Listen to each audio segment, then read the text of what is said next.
Hello, how's it going? Well, I am going to start hosting these live streams. The Streamyard link is provided in case anybody wants to join the conversation. I was going here because I wanted to test out the new tools. Um, One of those is the intro because I was had done getting it put together and I wanted to see how that was going to go. And also wanted to play with these. So here, let me do this here real quick with these things here. So as far as how to figure out how I StreamYard works, I guess there's a learning curve, and I was practicing playing with it, and I just wanted to give it a go around and see if I can get some of these things to work the way they are. I understand them. I know sometimes the plan and the actual thing are two different things, and I am going to have some hard stops because, well, my wife is going to be here any minute now, and two, there's an appointment that I do have to meet. But since I was already on Chad's live stream, like I said, I was just going to test out these features, and I saw him live, so I did that for a little bit, and I have a few more minutes before I run off. But in case anybody's around, I guess the hard stop is when my wife gets home. But the things that I was hearing, different ideas, and as far as conversation goes, there's nothing wrong with ideas. There's nothing wrong with opinions, because, well, that's the whole point of having an opinion. That's the whole point of conversation is you want to engage with somebody regarding what's on your mind, whether good or bad. That's a completely different conversation, I suppose. But the ability to express yourself, there's nothing wrong with that, I suppose, and there's nothing wrong with having an opinion. And, well, the problem arises most of the time is with the opinions. Every now and then, opinions may differ, and sometimes people might take it the wrong way, misinterpret, and also maybe one gets frustrated because somebody else misinterpreted what you were trying to say. But anyways, having opinions and having conversations, that's actually not bad. And actually, one of the complaints was, things are going bad and we have to intervene in some way, shape, or form. And yeah, things are, I guess there's different ideas going around for some time now as far as whether we're improving as a society or if we're degrading as a society. And some people say, no, we're making progress. And people say, well, actually, that's actually more destructive than constructive. But anyways, let me read this first thing here that I have on the wall here. A person begins to disappear the moment they accept another's definition of their worth. And, sometimes I guess that's the problem with trying to keep up appearances, trying to keep up with what you think others perceive you as, right? If I have a reputation for doing this and then I don't do it, am I going to be okay with that? Am I going to be able to sleep at night? And also I like to explain things with extremes. So if I have a reputation of being perfect, which I don't, but for the sake of this analogy, if I have a reputation of being perfect, being outstanding, well, what happens when I make a mistake? Do I try to cover it up so I don't ruin my reputation? Do I try to, you see what I mean? But most of the time, we're trying to correct our image. And nowadays, since we are on screens, we have the profilicity, the performance culture, and things, the simulacra, and things are getting a little bit out of hand because, in essence, we're just trying to protect the image instead of understanding the repercussions.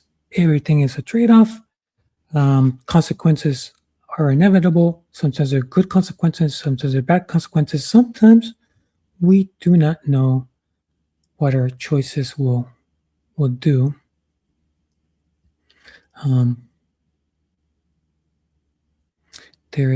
think there was a way to I want to change it to the next one. How do I change it to this one? There we go. Friendship is the quiet miracle of being fully seen without being diminished. And I think what I'm trying to say with that is feedback. You want a friend to tell you what they're seeing, even though you might have a blind spot when it comes to that situation, that choice, that whatever it is. Sometimes a friend will say, hold on a second, can I say something here? Because I think you're about to make a big mistake. Or, you know what I mean? It's like you have ketchup on your face. Is it okay if they say, hey, hold on a second, can I, you got something on your face? Or is it better to not say anything at all? So the conversation, a friend, what if a friend never tells you that you're about to pet a poisonous snake? Is it really a friend that says, I don't want to say anything because what if they don't like my opinion and they might take it the wrong way? True, sometimes friends will misunderstand what we're trying to say. But anyways, the quiet miracle that is friendship, of being fully seen without being diminished, to be able to have conversations and not feel like they're doing you wrong by being honest in a kind and loving way. Of course, friends always are trying to have your best in mind, I suppose. Harsh environments, that's inevitable, right? We live with imperfect people. I'm imperfect myself. Difficult people seem to be everywhere. Circumstances, man, the weather's imperfect. Nature is imperfect, right? We live in a fallen world. I mean, I think if you subscribe to X, I'm sure other platforms are showing you the fallout from a 7.4 earthquake that hit Colombia, trying circumstances. But is that part of reality, right? If we don't expect the weather to be imperfect, if we don't expect people to be imperfect, if we don't expect ourselves to be imperfect, are we going to be really disappointed and really frustrated and really upset? So does our epistemology, what we think is versus what we wish things were, if that calibration is not correct, will it help us, not help us? Opinions, right? I don't know. Will it? The freedom to be able to say what's really going on. If I have a shoe, if I'm going on a hike with my wife because she invites me, I'm an introvert and I'm like, I'd rather read my book. But then again, I'm always reading a book. So my wife wants to hang out with me and I'm like, yeah, I can use some walking. That's good for me. So yeah, let's go walking. We begin to hike and I get a rock in my shoe. Well, there's a few options. I guess one of the options is to ignore the rock, to just keep walking and pretend nothing happened. The other option is to say to my wife, hey, do you mind if we stop? And then to explain the why I need to stop. Or do I try to save face by, like, no rock is going to stop me. There's no need for me to pause, etc. Like as far as if I'm so, where I can't even stop for a second, if I can't even admit that I have a rock in my shoe, you get the what idea. But this is a placeholder, the rock in the shoe, for anything that you're unwilling to disclose to a close person, I mean, a spouse, what, I mean, to live with the person day in and day out. So, um, what could be closer than a spouse? So, sometimes um, can we, um, can we even say, can we say that? Can we say, um, the elephant in the room? I mean, the main thing that's concerning. It looks like Claire has been bold enough to join the conversation. Hi, Claire. How's it going? Hi, Alex. Good to see you again. I saw you on Chad's channel, and it seems to have inspired you. And you've got all your new um, whistles and bells for your new um, Streamyard. You're obviously trying out the features. Yeah, I printed this little thing here because I was thinking Mhm. like the plain wall. I don't want to have personal pictures of me or my family. So I'm like, but I don't like to see a plain wall either. So I'm like, I don't want to spend too much money on a neon sign because that's, for what I'm doing here, hosting a few people and having 4 views, 10 views, I'm like, I don't think that would be prudent, but I'm like, there's something I can do than a plain wall. And yes, I'm practicing some features on this Streamyard because Mhm. I am planning on hosting it whenever I get some free time.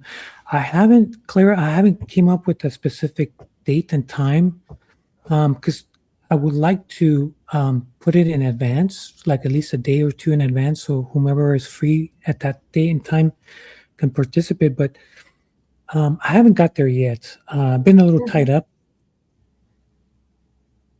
Mhm.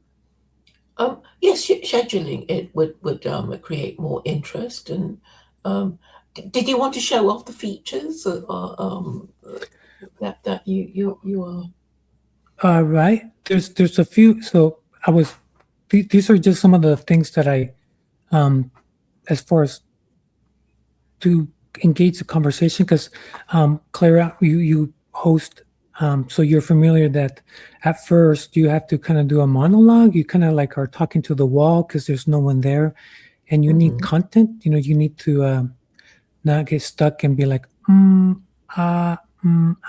So I was trying to um, put things that can get me going while someone decides to hop in. And Mhm. so there's a Well, few I suppose the more. title is the most important, really, because I'm sorry. I often find when I start monologuing, I forget. I have to keep looking at the title because I've forgotten what the title is, and I know I've wandered off the Right. subject. Well, Claire, if you wanna copy this strategy, because like I said, this is something that I'm trying to that it's on screen, because I do have notes too, but that's sometimes more distracting than helpful. So, but at Mhm. least this way it's not in my periphery, and I can kind of see, and maybe later on somebody says, "Oh, that one thing," and then I can pull that up so we're on the same page. Or if somebody has just joined the conversation, I can say, "Oh yeah, maybe do you want to talk about this or that?" And that kind of so like this image here, as far as do not join the polluted mind society, and obviously that's supposed to be a placeholder for whatever whatever it is that I'm trying to say with this. And so, um, if you allow me, the whole concept of choices and um, the company we keep, you know, Mhm. sometimes we change slowly, like boiling a frog. We don't even notice that we change because the people that we hang out with. I used to be in that. Um, I used to be part of that. I was I was seeking for a particular type of friend, and long story short, we were all living destructively. So we all influenced each other little by little, and we did end up um, more polluted than not. Mhm. And now that I have gray hair, I am more interested in drinking unpolluted water, if I Mhm. if I have the choice, than polluted water. Just like I'd rather eat uncontaminated food than contaminated food. But um, but you have to be aware of what constitutes polluted and cooked properly, Exactly. etc. Um, So we have to be conscious about principles and what words mean, and sometimes people think they use that they think they agree because they use the same word, but they have a different meaning to the words that they use. And recently in TLC they were talking about friendship, and I think it's actually quite a difficult word to define, because you could be generous and say everybody's your friend, and this means anybody who says hi to you, or you're being very very selective and you might only have about five of them, if that, the ones that you think are really your friends. well, yes, and like I said, it also, on the live stream, um, the end of Chad's live stream, because I wasn't, I was busy I was putting these things together, so I didn't catch the whole 6 hour conversation. But I mentioned briefly that I used to live in a destructive manner, and my acquaintances were destructive in nature, and I did have the opportunity to seek sober-minded, well put together acquaintances that would become my friend, but I kind of didn't want Hmm. to go that route because I wasn't ready at that time. Um, Yeah. However, I think sometimes we don't, especially the youth, we don't realize what we're doing to ourselves No. sometimes. And that's why we sort of, well, not sort of, we do need a religion. So even if we break the rules, we can think, oh, well, I wasn't supposed to be doing that thing anyway, and and that, I think, is a very simple mechanism that our ancestors were using, but we seem to have forgotten about it. Maybe it's because we think we're too smart. And well, I really like this title, Sacred Social Order versus the Desire to Control. Um, but I was thinking, you need to exert control in order to maintain the social order, don't you? Well, here's so let me, because there's the juxtaposition of one versus the other, and the desire to control. So the sacred social order, supposedly, now, and I don't want to uh, be tribalistic and talk about my religion in particular, but in general, religions have their social orders, like Buddhism, Hinduism, Islam, Christianity, you name it, right? They have their sacred social orders. And Which is if, patriarchy, isn't it? That's what it well, really so, means. so People who it depends support on, marriage. it depends on the social order that you're talking specifically, but I want to talk generalities to get the concept, because like I said, I don't want to be tribalistic, because that's not the point I was trying to make. My point is, when you want to be a participant of a sacred social order, those rules have been handed down generations past. So Mhm. it's kind of like the game. I've mentioned this in other live streams, where you have different games, like a game of basketball and a game of chess. But if you decide to partake in chess, and you want to partake in your local chess tournament, and there happens to be a local basketball tournament for the community, you, even though those are both possibilities, you have to choose one over the other. You can't. So, for instance, if I want to choose chess, I have to understand the rules of chess, because if I cheat, I do not win the championship. I get disqualified, right? And if I start to play basketball in a chess tournament, they're gonna kick me out. So, in if I want to partake of the sacred social order, those rules, those what you ought to pursue, already been handed down. Now, the desire to control is just the opposite. I don't want your suggestions. I don't want this. I don't want that. I am in control. I am going to make my own rules. I am going to make my own path. I will, right? I will make my own rules. I will try to change the rules. I will try to change the order. I will try to change ad infinitum. So the that's the what the conversation as far as not to be tribalistic, but to understand the concept of when you adopt a sacred social order versus when you reject a sacred social order. Yes. Do you mean by sacred social order patriarchy? Well, patriarchy is it's a tradition. By sacred, so the word sacred already speaks about something that it's well. Here, give me a second.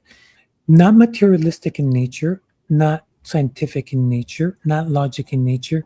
It is something almost like as if you're talking about the supernatural, something outside of man. Now, Buddhism is a little bit different because they don't believe in God, but by sacred, I mean it's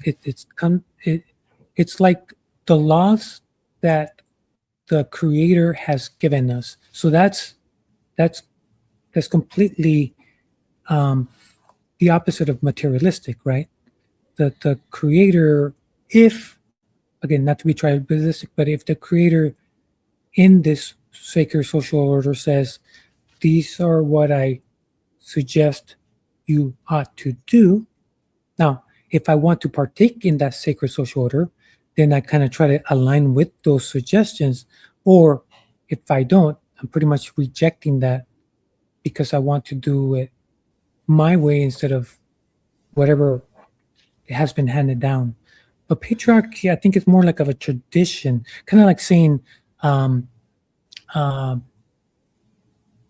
communism and capitalism. Those are not part of the sacred social order. Those are more like traditions that we have created to govern ourselves. That's a little bit different than sacred in nature. Yes, I mean, I was hoping, we could just generally agree that secular political ideologies are more into maintaining and protecting the patriarchy than secular um, political ideologies. Religions are um, more likely to support patriarchy than secular political ideologies, which tend to undermine patriarchy, I would suggest.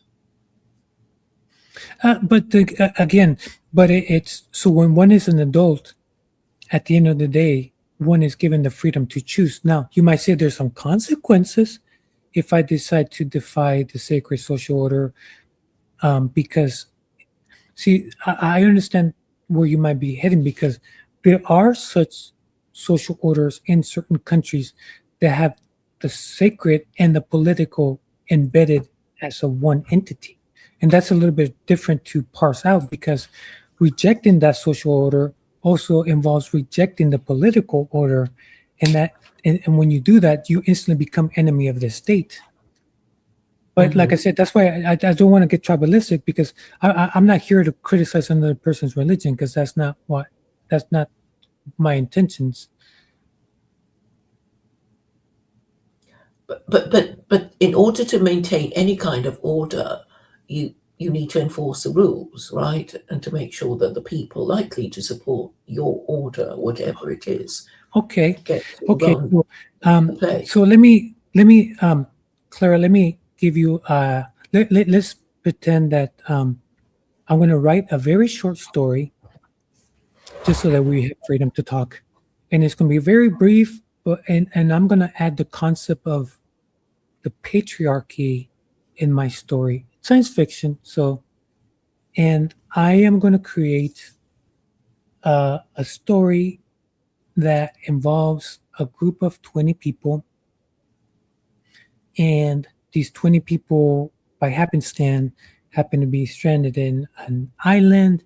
And the island, luckily, has enough water and enough food to keep them alive. until they hopefully get rescued sometime in, whether it's a month, 2 months, 3 years, 10 years.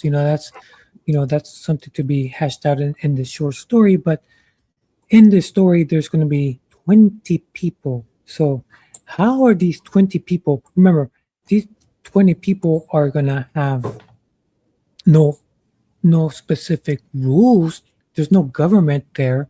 There's no religion there. There's no nothing there. It's just them 20 individuals that are just gonna be thrown into this place with no rules, no religion, but each individualistic opinion, perspective, skill, weakness, shortcomings, health.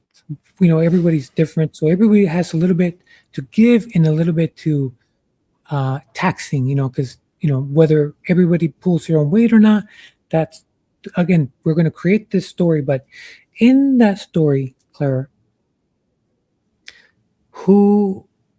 how would they survive longer than 2 weeks? Well, they have to choose a leader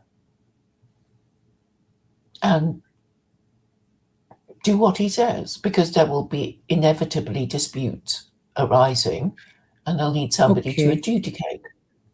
okay, but you're assuming that if someone gives a suggestion, that other people are going to be in line and they're going to like the suggestion. What if these people have different worldviews and different backgrounds?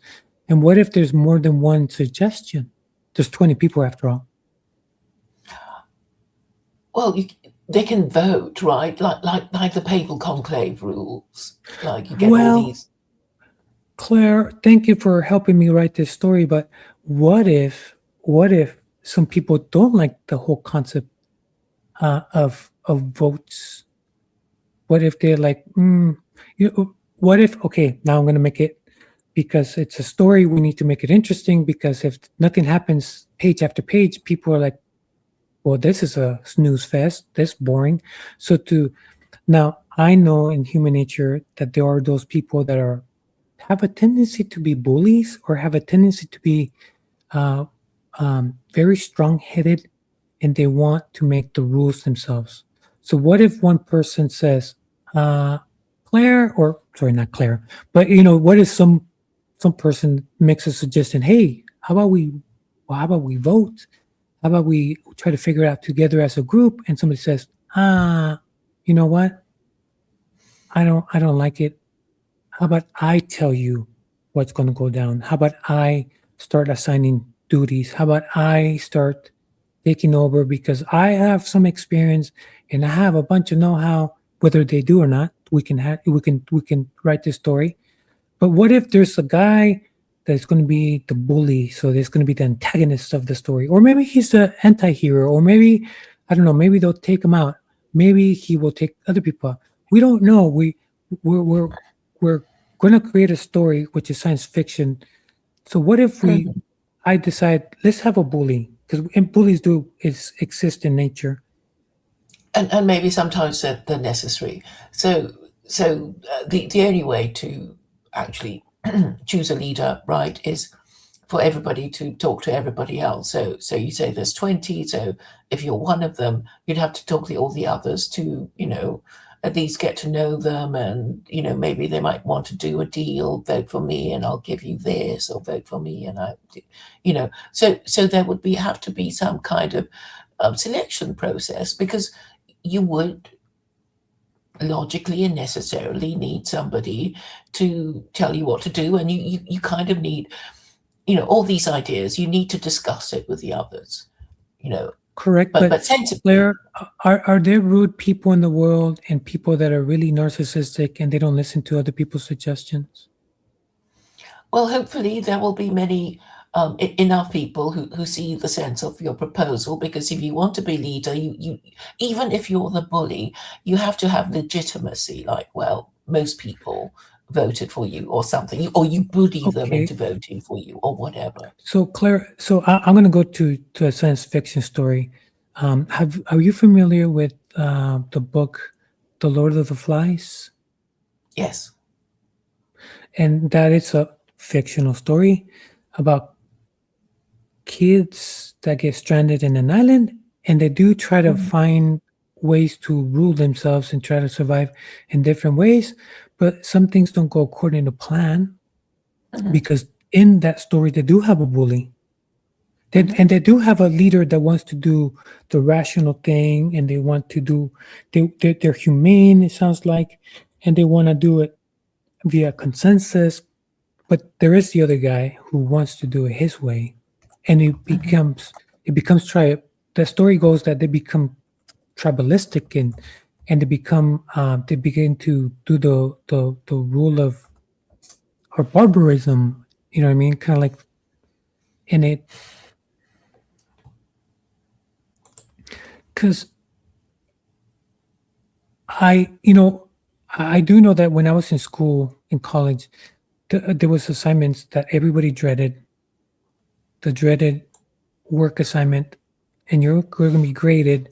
And there was this thing that had to be done, and there was a timeline, and your grade is going to be affected, and nonetheless, it's a group thing. Did you ever encounter any like a group activity where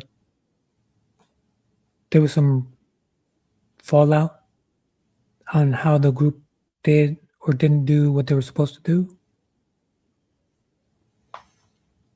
Um, yes, there are probably instances of that. Um, but I mean, but all we're saying is we will have to choose sort of rational ways of choosing a leader, or you're saying maybe somebody emerges and nobody even dreams of questioning him. That's also possible. But Claire, what happens when you have an unruly person that wants to dominate, and then that Well, person then you can gang recruits, up with the and others that, and stop him well, dominating. so and I like I said, people, everybody's different and everybody's wired differently, and we do see this in society where the people that are bullies actually team up with other unruly. You know what I mean? It's like then you get like three or four people that are, because they're strong and they're strong-headed and selfish, they want to dominate the weaker or the group because they're like, well, guess we're going to have to fight it out if you don't like how we're going to do things. And we do, I mean, I do know that that exists in society. I know that rationality, that's what I'm saying is Genghis Khan, you can't, you can't you can't go up to him and give him your philosophy and think you're going to be okay and that he's going to listen to your logic. Because Genghis Khan was powerful, had an army, and there was no talking with that guy. Yeah, but if you did want something from him, and I'm sure people from time to time did, they would have to, adopt a certain a manner of supplication and respect, and maybe kowtowing or whatever it is that, would get him to listen to you properly. You can't, that involves understanding of, the customs of the court and maybe his personal preferences, bringing a gift, whatever. So it does take a bit of social skills and social awareness of, who is likely to support you and who isn't, and forming alliances. And so that's where I go back to the sacred social order that's already been established. There's plenty of religions that have been around before I was born, and some do rule by conquering, some rule by, if you like to join, you may. If you don't want to join, you don't have to. And then there's the complete, like, I don't want to join your sacred order. I'm going to do things via what the science says, what this government says, what my philosophy teacher says, what my mom or dad or cousin or my best friend says. That there's that also, the agency aspect of a person. Yeah, and they might say, I did want to join, but you might say, well, we need your skills, and we would all work better and have a higher chance of survival if we cooperated, and and you need protection, and you can't live on your own in a cave somewhere, and what if you fall sick or whatever. So I guess you will use arguments to persuade people to do things your way, or you could use, your size and strength to intimidate people. But it's better to, persuade people than to frighten them. I do agree with you. And you mentioned something, I think you said a word um, that kind of created this little algorithm in my head because I do know. Have you heard of the word hikikomori? It's a Japanese Coined by the word. Japanese? Yes, a Japanese word coined in the 80s. It rings a bell, but I don't remember. Yeah, so they coined it to give a term to what was going on in their culture in the 80s. And it took a while for that to come over to the Americas and to Europe. Hikikomori's extreme, long acting bouts of depression ish, where these people, adults, capable young adults, don't want to socialize with anyone. So the hikikomori wouldn't interact, not even with their parents. They would Oh, be the in the grass room for. eaters. I'm sorry. Right. I thought you meant the herbivores, but yes. So they don't even come out of their room. Yes. Right. So yeah. So we in the West we have a different term. I think it's agoraphobia, Hmm. fear of crowded spaces, fear of it's a specific Of going fear that outside. comes with being around people. Yeah, being around people, right? Because it's just like claustrophobia, to be afraid of small spaces or to be afraid to be in an elevator. But there's people that are afraid to be around people, um, or especially strangers, and so they withdraw. And little by little, they communicate less, and they have less social interactions, and they have less friends, and they get to extremes where they no longer want to participate in the social dynamic fabric of what would some people consider normal everyday living. Hmm. And that's because um, they're unable to maneuver with difficult people, difficult conversations, difficult ideas, difficult opinions, difficult weather. Um, even just people looking at them, just they crumble inside. And they have 1,000 imaginations as far as that are completely like destructive in nature, and they just want to hide and not be seen.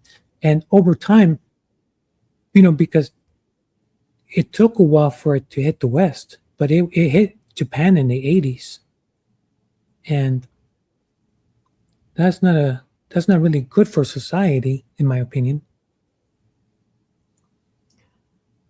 Yes. Did they say what caused it? That is a great question.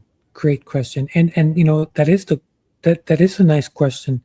One is to see that it is a problem. Like, oh, that doesn't sound good. And the better question is, what causes it? So, oh, there's my timer. Jeez. Um, I so I don't have much. I do have an appointment. Um, Okay. and but I'll say this. Great question. What causes certain things? And in my intro, yeah, I think in my intro, I mentioned the this um, analogy that I want to work on some more, which is the rock in the shoe problem, where I'm hiking with my wife and I get a rock in my shoe, and I'm like, oh, so now I have to tell my wife to stop walking so I can have enough time to get the shoe out of my rock. so that I can continue to walk with her, right? And now now that sounds realistic, but in today's day and age, some people would, even though they feel pain and discomfort, they would be very hesitant to express a revelation of I'm imperfect, I'm weak. Stop. Even though you might consider like I may not be able to keep up with you because you're a woman and I'm a man, and you're gonna see me as weak, but I really do have a rock in my shoe, and let me show you the rock. You know what I mean? All this, where this extreme absurdist mind frame, where at one point in time we wouldn't think that people do, but in today's day and age, there is a crazy gambit where we can't even mention the obvious and the elephant in the room. And if I have a rock in my shoe, with me, I have no problem saying to my wife, "Hey, can you please give me a minute? Can you stop for a minute? There's a rock in my shoe," and I don't have, no illusion. I'm as far as my identity and how she sees me, I be the first one to express to her that I am not a perfect person, and that I do have shortcomings and weaknesses and blind spots and work to do, and I happen to have a rock in my shoe. You know what I mean? But some people actually walk in everyday life with the rock in their shoe, and it creates discomfort and pain, and sometimes that becomes a wound, and the wound gets infected and gets worse, and on and on and on, and and we would hope that such reality wouldn't exist, but we are going on the way towards a hikikomori, and I hope that we are able to regain the freedom to be good friends, and to say we got to be able to have decent, honest conversations where we don't offend each other, but we're able to talk about significant things, about what hurts us, what harms us, etc. But anyways, that's one of the analogies that I'm working on, the rock in the shoe, on a hike, and telling someone else to give you a minute while you stop and take the shoe out, or take the rock out, and admitting that that's okay, to be able to do that instead of to live with the discomfort and pain of having a rock in your shoe.